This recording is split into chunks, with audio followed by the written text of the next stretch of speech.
Sea bendito y alabado el santísimo sacramento del altar y la purísima e inmaculada concepción de la bienaventurada siempre Virgen María, Madre de Dios y Madre nuestra, concebida en gracia sin mácula de pecado original, desde el primer instante de su ser natural.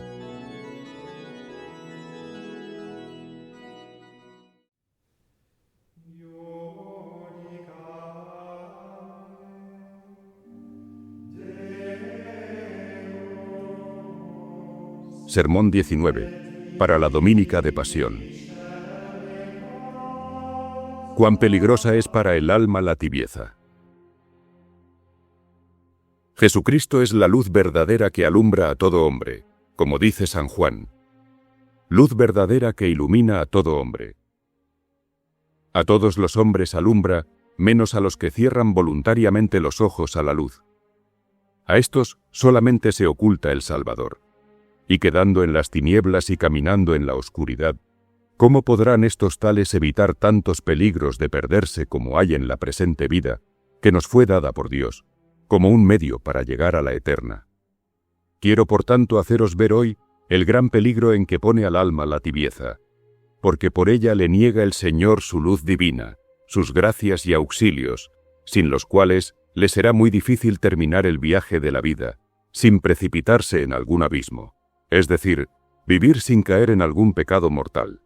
No se entiende por alma tibia aquella que vive en desgracia de Dios, ni aquella que comete algún pecado venial por mera fragilidad y sin plena voluntad. Porque de esta especie de culpas ningún hombre puede estar libre, por estar manchada nuestra naturaleza con el pecado original, que nos hace imposible evitar enteramente las culpas leves sin una gracia especial, que sólo fue concedida a María Santísima. Por esto dice San Juan, si dijéremos que no tenemos pecado, nosotros mismos nos engañaríamos, y no hay verdad en nosotros. Aquí habla el evangelista de los pecados veniales, y Dios permite estas manchas, hasta en los santos, para conservarlos humildes, y manifestarles que así como caen en estos defectos, a pesar de sus buenos propósitos y promesas, así caerían también en culpas graves, si su mano divina no les socorriera. Y por esta razón, cuando nos veamos caídos en tales faltas, conviene que nos humillemos y conozcamos nuestra debilidad, procurando encomendarnos a Dios de continuo, para que nos preste su divina protección, no permita que cometamos pecados graves y nos libre de los leves. ¿Qué se entiende, pues, por alma tibia? Se entiende aquella que cae a menudo en pecados veniales plenamente voluntarios, en mentiras, actos de impaciencia e imprecaciones voluntarias y deliberadas. Estas culpas pueden evitarlas, con la ayuda de Dios, aquellas almas buenas, que están resueltas a sufrir la muerte antes que cometer deliberadamente un pecado venial. Santa Teresa decía que nos hace más daño un pecado venial que todos los demonios del infierno, y por eso exhortaba a sus monjas diciéndoles, «Hijas mías, Dios os libre del pecado cometido deliberadamente, por leve que sea». Se lamentan algunas almas de que el Señor las tiene áridas y secas, sin dejarles gustar ninguna dulzura espiritual.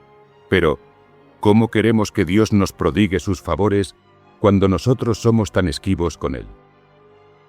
Consideremos que aquella mentira, aquella imprecación, aquella injuria hecha al prójimo, aquella murmuración, aunque no sean culpas graves, desagradan sin embargo a Dios. Si nosotros pues no nos abstenemos de ellas, ¿cómo queremos después que Dios nos preste sus divinos consuelos? Pero dirá alguno, los pecados veniales, por muchos que sean, no me privan de la gracia de Dios, y a pesar de todos ellos yo me salvaré. Con esto me contento. ¿Con qué te contentas con eso? ¿No consideras lo que te dice San Agustín? Cuando dijiste, con esto me contento, decidiste tu perdición. Para entender bien estas palabras de San Agustín y conocer el peligro que hay en la tibieza, en cuyo estado se encuentran aquellos que caen en pecados veniales deliberados y habituales, sin hacer caso de ellos, y sin pensar en la enmienda, conviene saber que el hábito contraído de cometer culpas veniales conduce insensiblemente las almas a caer en las mortales. Por ejemplo, el hábito de concebir odios leves conduce a concebir los graves. El hábito de hacer hurtos ligeros conduce a los hurtos grandes. El hábito de una inclinación venial hacia otra persona de distinto sexo conduce a encender poco a poco pasiones violentas. San Gregorio escribe que jamás el alma para en el sitio en que ha caído, sino que cada vez se sumerge más. Las enfermedades mortales comúnmente no dimanan de grandes desórdenes, sino de muchos desórdenes leves continuados. Pues del mismo modo la caída de muchas almas en pecados graves proviene muchas veces del hábito de pecar venialmente, porque éste hace tan débil al alma que no tiene fuerza para resistir si le sobreviene alguna fuerte tentación después que se acostumbró a los pecados veniales, y cae en ella con la mayor facilidad. Muchos no quieren separarse de Dios con pecados mortales. Quieren seguirle, aunque de lejos, despreciando los pecados veniales. Pero a estos les sucederá fácilmente lo que le sucedió a San Pedro. Cuando los soldados prendieron a Jesús en el huerto, San Pedro no le quiso abandonar, mas le iba siguiendo de lejos. Pero llegado después Pedro a la casa de Caifás, apenas le acusaron de que era discípulo de Jesucristo, se apoderó de él el miedo y le negó 3 veces. El Espíritu Santo dice: poco a poco se arruinará el que desprecia las cosas pequeñas, porque después que hubiere contraído el hábito de ofender a Dios levemente, ya no tendrá mucha repugnancia en ofenderle con pecados graves. El Señor dice: vosotros, oh amigos, cazadnos esas raposillas que están asolando las viñas. No dice: coged los leones ni los osos, sino las raposillas. Los leones y los osos causan espanto, y por lo mismo cada cual procura alejarse de ellos para que no le devoren. Pero las raposillas no espantan, y sin embargo arruinan la viña. Porque hacen secar las raíces de las vides, haciendo hoyos. El pecado mortal espanta al alma temerosa de Dios. Si ella empero se relaja cometiendo pecados veniales, sin pensar enmendarse de ellos, estos son las raposillas que han de hacer secar las raíces. A saber, los remordimientos de la conciencia, el temor de ofender a Dios, y los buenos propósitos de avanzar en el camino de la virtud. Y así no será difícil que hallándose el alma tibia, la mueva alguna pasión a perder la gracia divina. Añadamos también que los pecados veniales, voluntarios y habituales, no solamente nos quitan la fuerza de resistir a las tentaciones, sino que nos privan asimismo de los auxilios divinos especiales, sin los cuales caeremos en culpas graves. Atended, porque este es un punto muy importante. Es cierto que nosotros no tenemos fuerzas suficientes para resistir a las tentaciones del mundo, del demonio y de la carne. Dios es quien impide a nuestros enemigos acometernos con tentaciones, a las cuales nosotros sucumbiríamos. Y por eso Jesucristo nos enseñó a pedirle diciendo: no nos dejes caer en la tentación, es decir, que Dios nos libre de las tentaciones que nos harían perder su gracia.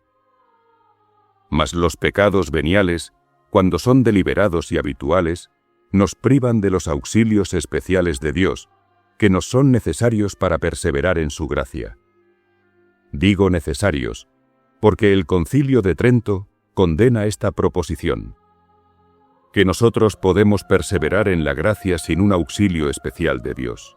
El que es tibio con Dios, ciertamente merece que lo sea también Dios con él. El que poco siembra, poco coge. El Señor le concederá solamente el auxilio ordinario que concede a todos, pero le negará el especial, y el alma privada de éste no podrá perseverar, como hemos dicho, sin caer en culpa grave. A Enrique Susón le reveló Dios que a las almas tibias que se contentan con vivir sin pecado mortal, pero que no dejan de cometer muchos veniales sin escrúpulo, les es sumamente difícil conservarse en estado de gracia. Decía el venerable padre Luis de la Puente: yo he cometido muchos defectos, pero jamás he hecho paz con ellos. Ay de aquellos que la hacen. San Bernardo escribe que aquel que peca y detesta su pecado puede enmendarse un día y volver al buen camino. Pero el pecador que no trata de enmendarse irá cada día de mal en peor hasta perder la gracia de Dios. Por esto dice San Agustín que las culpas veniales habituales causan en el alma los mismos efectos que la sarna en el cuerpo.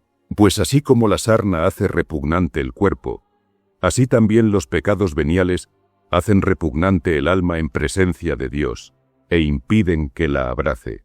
San Agustín. Y de aquí resulta que no hallando ya pábulo ni consuelo en sus ejercicios devotos, en la oración, en la comunión ni en las visitas al Santísimo Sacramento, los abandonará fácilmente, y privada de este modo de los medios de asegurar su salvación, se perderá fácilmente. Este peligro será mucho mayor en aquellas personas que cometen muchos pecados veniales, por el apego que tienen a algunas pasiones, por ejemplo a la soberbia, a la ambición, al odio a alguna persona, o al afecto desordenado hacia ella.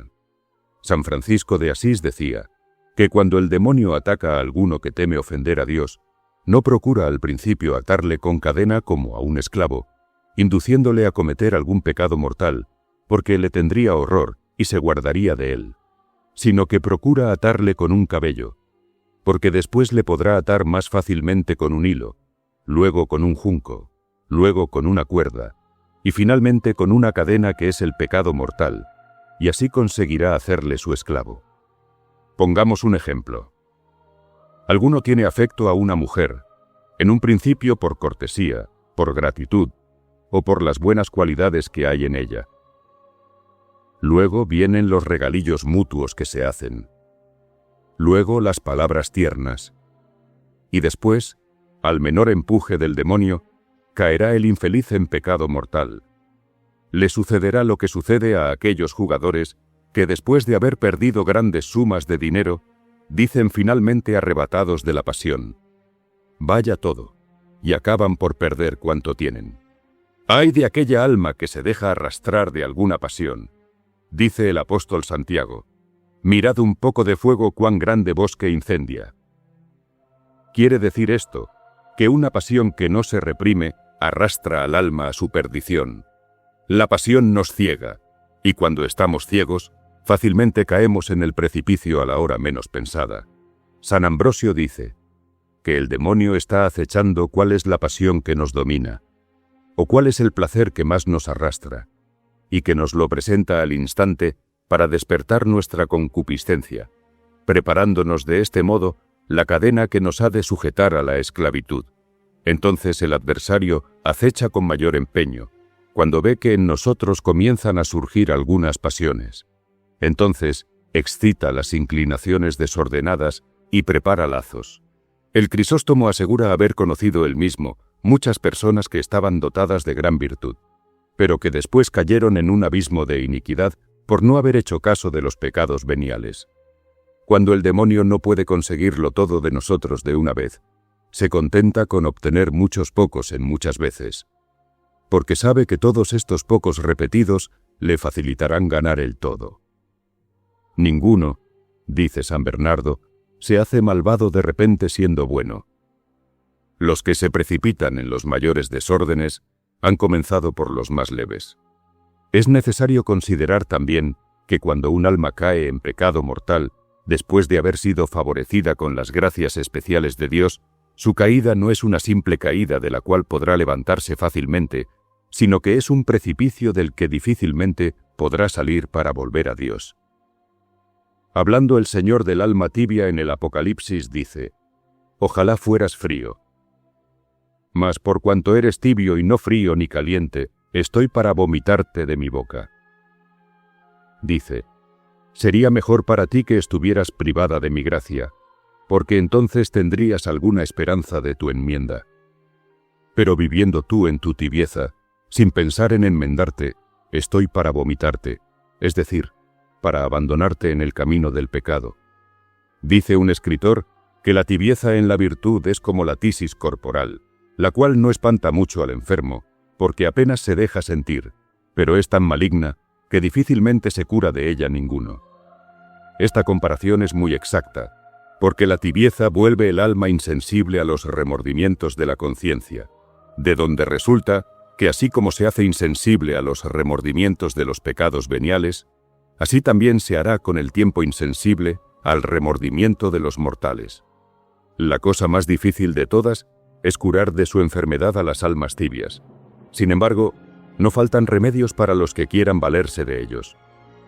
¿Y cuáles son esos remedios?, me diréis. Primeramente es preciso que el tibio desee verse libre de un estado tan triste y peligroso. De otro modo, si no tiene un verdadero deseo de salir de tan mal estado, jamás se esforzará por valerse de los medios que hay para conseguirlo. Conviene, en segundo lugar, que se determine a evitar las ocasiones de pecar, porque de otro modo siempre volverá a caer en los mismos defectos. Debe, en tercer lugar, pedir incesantemente a Dios que le saque de tan fatal estado.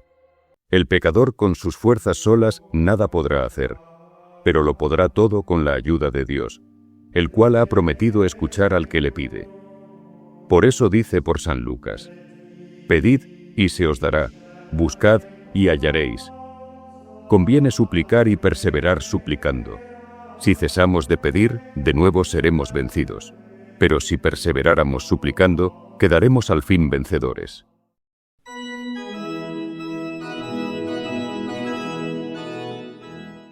Ave María Purísima, sin pecado concebida. Dos banderas. Ad maiorem Dei gloriam.